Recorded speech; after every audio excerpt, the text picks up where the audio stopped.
Grace and peace, beloveds. Welcome back. This is the third installment of the videos of the response to the Muslim gentleman.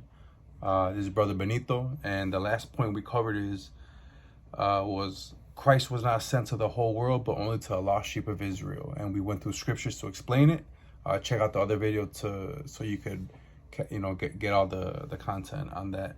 So this point that he made was, why did Jesus ask God to save him from torture, crucifixion, and die? Christ said, Eli, Eli, meaning, my God, why have you left me? Father, if you are willing, take this cup. So he mixed a few different verses together in that one. So basically, so as we know, chapter and verses were added fairly recently in this grand scheme of the Bible. It's something that's later on. I don't know the exact time, but it's probably 400 years, somewhere around there, 400, 500 years that they installed that.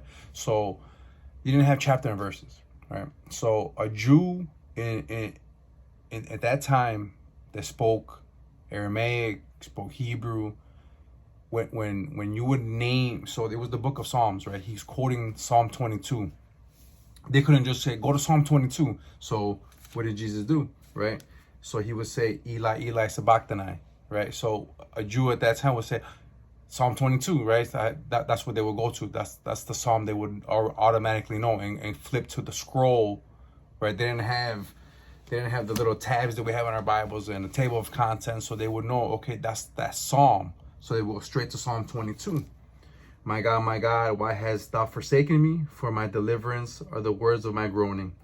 So again, this psalm is a messianic psalm, right? So the reason why he said it was to show the fulfillment of the OT prophecies, to prove he is the Messiah who fulfilled the scriptures. So if you go through Psalm 22, and you will see the prophecies, just off the top, you will see, save me from the power of the dog.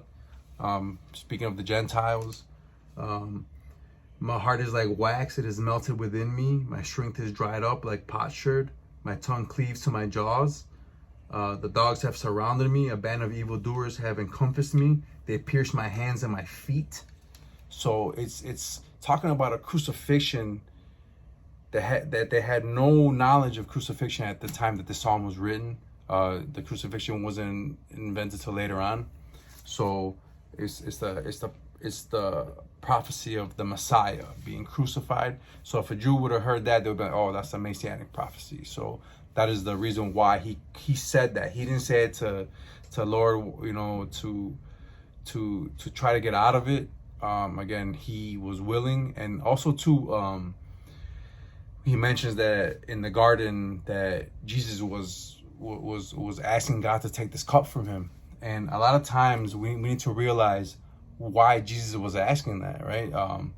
Jesus wasn't afraid of the Romans. He wasn't afraid of the Roman soldiers beating him, pulling his beard, putting nails through his hands, tearing his body to shreds, which is, for us, that is scary.